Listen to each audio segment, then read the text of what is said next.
አመሰግናለሁ። ይሄ ብልጽግና ምናምን ክንችር ይበል ክንችር ይባል። ስማ የአማራ ወጣት ስማ፣ ከመከላከያ ከአድማ በትን ከሚኒሻ ከፖሊስ ፋኖ ትግል ተጀመረ በኋላ ጡረታ ወጣሁ አካሌ ጎደለ ብሎ ወደ ማህበረሰቡ ተቀላቀይ ይኖራሉ ብሎ የሚመጣን ማንኛውም የብልጽግናን ወታደር እንዳትምሩ። በአሁኑ ሰዓት ፋኖ በእነዚህ ተቋማት ላይ በመከላከያ በፖሊስ በአድማ በትን በሚኒሻ ላይ ኃይለኛ የሆነ ምት እያሳረፈ ነው። ኃይለኛ የሆነ ምት ማለት ነው። በቦርድ የሚገለሉ አሉ። በጡረታ የሚገለሉ አሉ። በእድሜ የሚገለሉ አሉ። እነኚህን መጠው ሀገራቸው ላይ መኖር አይችሉም። የት አባቱን ያወቀው ሀገር የት አባቱን ከ2018 ወደዚህ በጡረታ የወጣን በለው ዝም ብለህ በለው እንዳትምረው። ጡት ሲቆርጥ የነበረ ነው። ጡት ሲቆርጥ የነበረ የአማራ ንብረት ሲያወድም የነበረ የአማራ ወንድሞቻችንን ሲገል የነበረ ሴቶችን ሲደፍር የነበረ ቤት የአማራን ቤት ሲያቃጥል የነበረ የአማራን እህል ሲያቃጥል የነበረ ትምህርት ቤት ሲያወድም የነበረ ቤተክርስቲያን ሲያወድም የነበረ ጤና ጣቢያ ሲያወድም የነበረ አካሌ ጎሏልና ከብልጽግና ተከልየ ወይም የእድሜ ደረጃ ጡረታ ወጥቻለሁ ብሎ አማራ ክልል ውስጥ መኖር እንደማይችል አሳውቀው። ከ2015 ወደዚህ ፋኖ ትግል ከጀመረ ወደዚህ ያለው ጡረታ የሚወጣ በማንኛውም ተቋሚውን ወታደራዊ ነኮችን ነው የምላቸው። አዎ እነዚህ ካድሬዎችን ጨምሮ ጡረታ ወጥቻለሁ ብሎ ሲንከረፈፍ በገጀራ በለው። የምን አባቱን አማራ የምን አባቱን አገር ሲበላን ሲያስበላን የኖረ ዛሬ ብልጽግና ኃይለኛ የሆነ ጡረታ የሚያወጣቸው በእድሜ የሚሆን በእንቅስቃሴ ከመከላከያ ጋር ከፖሊስ ጋር ከሚኒሻ ጋር ሊቀጥሉ የማይችሉትን እያገለለ ነው። እነኚህን ደግሞ የአማራ ህዝብ የአማራ ወጣት እየተከታተልክ እግሩን ስበረው፣ ግንባሩን በለው በክላሽ ጥይት ቁረጠው እጁን። ምን አባቱ ስለሆነ እዛው ብልጽግና አገር ገዝቶ ይስጠው። አዎ ለብልጽግና ለብልጽግና ደሞ አይደል የአማራን ህዝብ ሲያሰቃየ ነበር።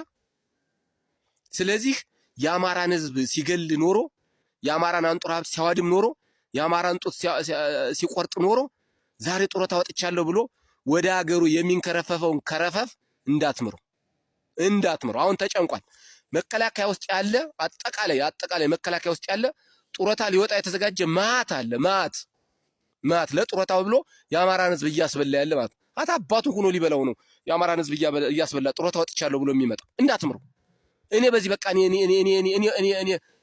እኔ ጠይቅበታለሁ በለው። ዝም ብለህ እንዳትምሩ። ወንድ ከሆነ ይምጣ የአማራን ትግል ይቀላቀል።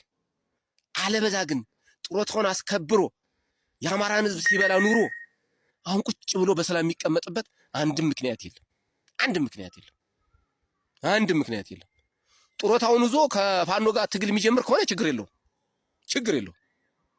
ጡረታ ይዞ ከአማራ ፋኖ ጋር የሚቀላቀል ከሆነ ኦኬ። ከዛ ውጭ ግን እኔ ተወታደር ውጭ ሆኛለሁ ብሎ ሲበላን የኖረን ሰው እዚህ ጡረታ ወጣ ብለን አካሉ ጎደለ ብለን የምንከባከበው ሰው የለም። ይህንን ቁርጥ ወቅ መከላከያ የምትባል ደነዝ፣ በተለይ አማራ ይሆንክ ማለት ነው።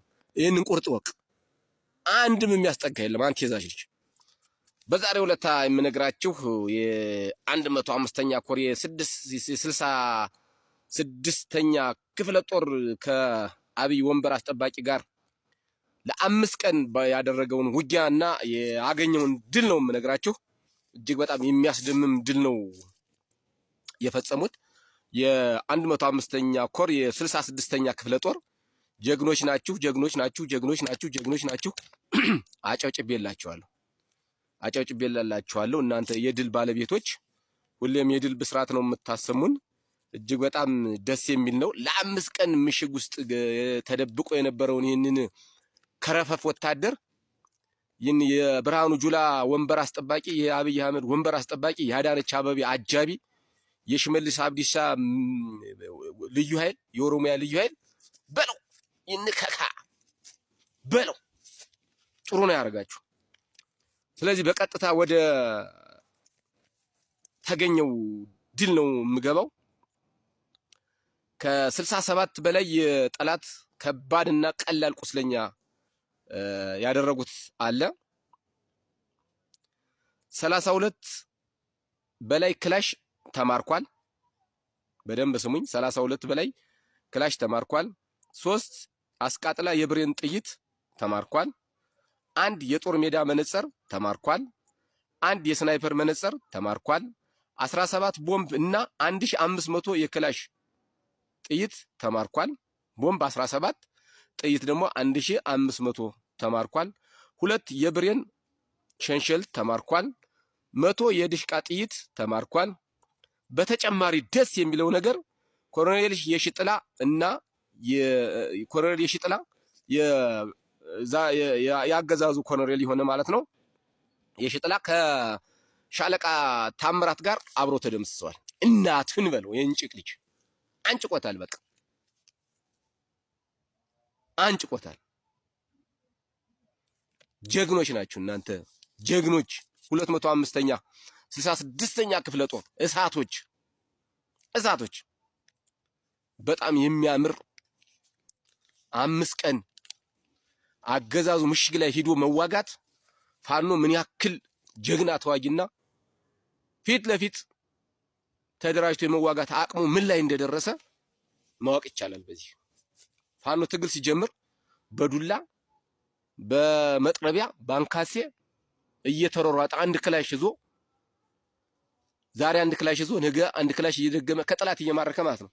ከዛ ውጭ ደግሞ የጉሬላ ፋይት የሚባለው ሽምቅ ውጊያ ሲዋጋ የነበረ ኃይል ነው። አሁን ግን ጠላት ካምፕ ድረስ እየሄደ ፈሱን እያስፈጀው ነው።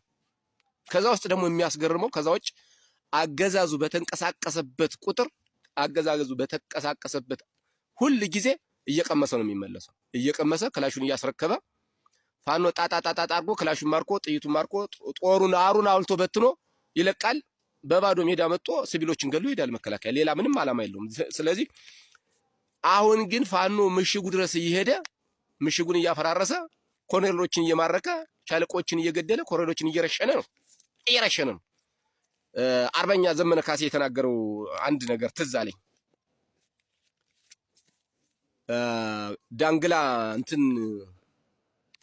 ዳንግላ ወይ ፉነ ሰላም አንዴ ታስታውሱ ከሆነ ከ2 ዓመት አካባቢ ንጹሃን መንገድ አስፓልት ላይ እንዴት አድርጎ ረፍርፏቸው እንደሄደ ታስታውሳላችሁ።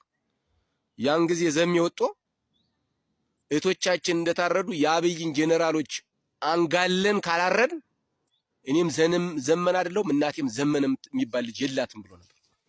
ይኸው ፋኖ በተግባር የአመራራችንን ቃል እየፈጸመው ነው። ወላ ኮሎኔል እንግዲህ ወደ ጎጃም ላይ ወደ 19ኛው ወይ 20ኛው ኮሎኔል ነው ማለት ነው የሞተው። ስለዚህ እጅግ በጣም የሚያስደስት ነው። የሚያስደስት ስራ ነው የሰራችሁት። 205ኛ ኮር 64ኛ ክፍለ ጦር በጣም የሚያምር ኮሎኔል የሽጥላንና ሻለቃ ታምራትን ጨምሮ እጅግ በርካታ ወታደሮች ከጥቅም ውጭ ሆነውበታል። አመሰግናለሁ። ፋኖ ማለት እንደዚህ